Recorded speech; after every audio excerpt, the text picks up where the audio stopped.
Amazon Prime or Prime Video is determined to lose more money. Why do I say that? Because they just dropped the trailer for Rings of Power Season 2, and it does not look like an improvement.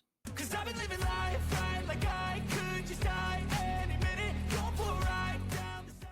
Hi everyone, my name is Jacob Berry. Welcome to the StudioJake vidcast where I talk about all things pop culture. Be sure to like, share, subscribe, ring the bell so you get notifications. Also consider becoming a channel member if you're watching on YouTube. You get access to all kinds of perks. There are different tiers that you can sign up for. We would love to have you be part of this growing vidcast community. If you would like to support the channel outside of big tech, head on over to my locals page. The link is in the description. It's true. All of it. It seems that Amazon is not content to further collapse their reputation as a streaming service, despite rejection after rejection of the Rings of Power. Amazon wants more punishment, and boy, are they going to get it. They just dropped the trailer for the Rings of Power Season 2. And let me tell you something, it did not show anything about the story. We have no idea what it's about. We can glimmer a few things from it. Basically, it looks like the elves are leading a group into Mordor.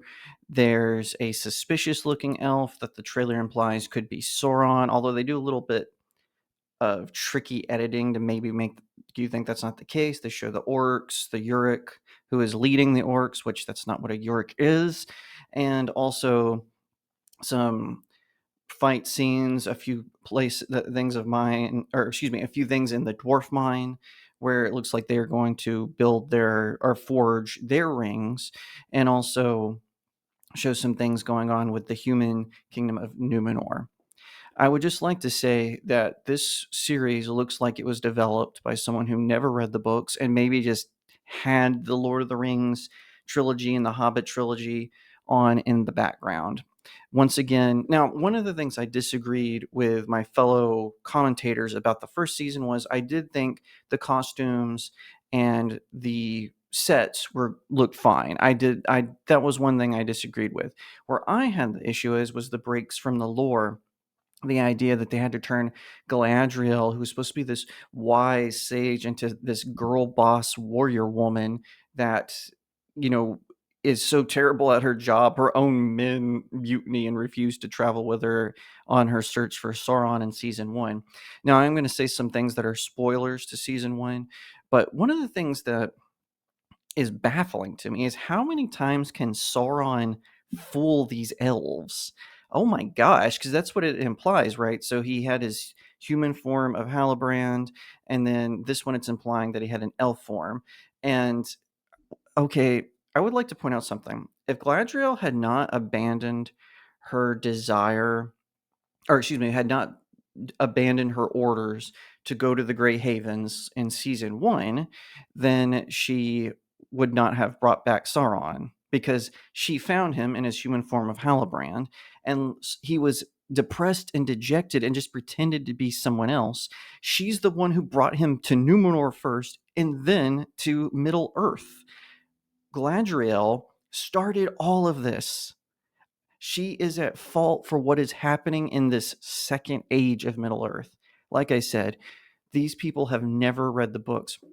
What's worse is they had a chance to course correct. One of the things I complained about is how the elves acted like Vulcans, which is fine if you're making a Star Trek story, but not fine if you're talking about Middle Earth elves. They're supposed to be wise and stoic, and they're emotional, acting like needy teenagers. And I couldn't even get the hair right.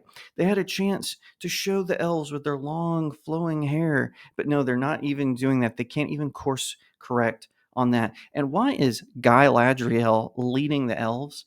She is, like I said, she is the one who brought Sauron into the very heart of the elf kingdom to forge the 3 elven rings. That is insane to me that the king of the elves would even consider giving her a chance at leading any other sort of incursion to stop Sauron rebuilding his army in Mordor. It's absolutely ridiculous. I can't believe the creators of this show They want to stand on the name of J.R.R. Tolkien, a man of profound intellect, of profound imagination and creativity.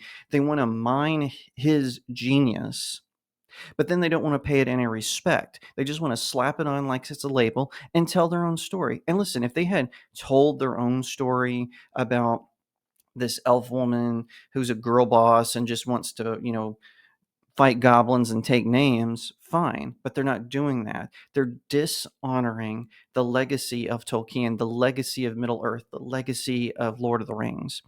And if you're wondering, Jacob, what do you care? Just don't watch it. No, I'm going to watch every single episode, and I'm going to tell you exactly what I think come August 29th. Of course, a week after my birthday, that's when they're going to air this nonsense, because we have to hold them accountable and we have to gatekeep. I've said previously, I used to be against gatekeeping.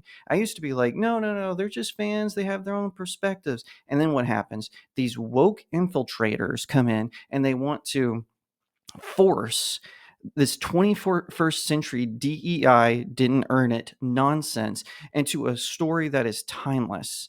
Long after the showrunners have, passed hundreds around, no one will even remember them. There'll be a footnote on the Wikipedia page while J.R.R. Tolkien, he will continue to bring us joy every time a new person picks up the Lord of the Rings trilogy or The Hobbit or Beren and Luthien, the Silmarillion, whatever tale it is, the unfinished tales. Every time they pick one of his stories up, his legacy will continue on.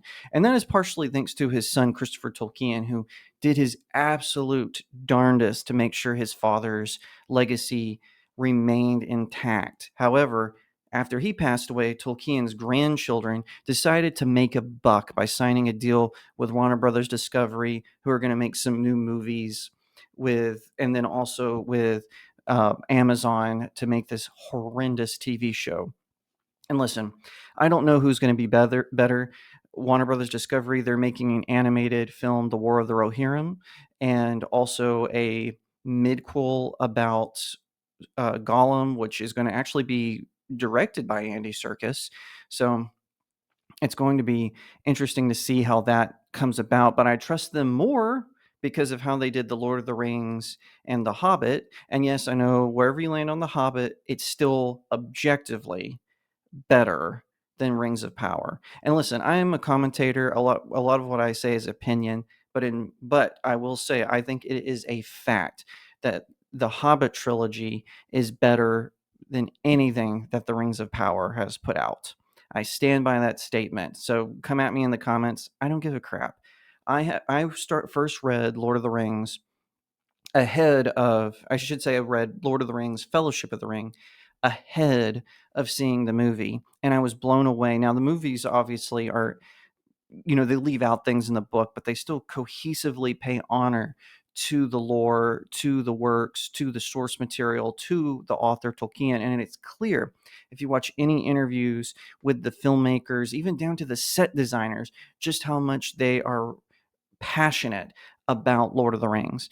Amazon, Jeff Bezos, and all of these mooks who get their hands on whatever, they want to change it. And sometimes they get it right with like the Terminalist or with Reacher, but then they get their hands on something that's amazing, that is something that will stand the test of time, like Lord of the Rings, and they want to turn it into the Rings of Power. Just FYI, I refuse to call Rings of Power by Lord of the Rings. It will simply be referred to as Rings of Power or Amazon's Rings of Power or Prime Video's Rings of Power. I will not associate Lord of the Rings with it in my commentary. So if you don't like that, tough bananas, that's how it's going to be.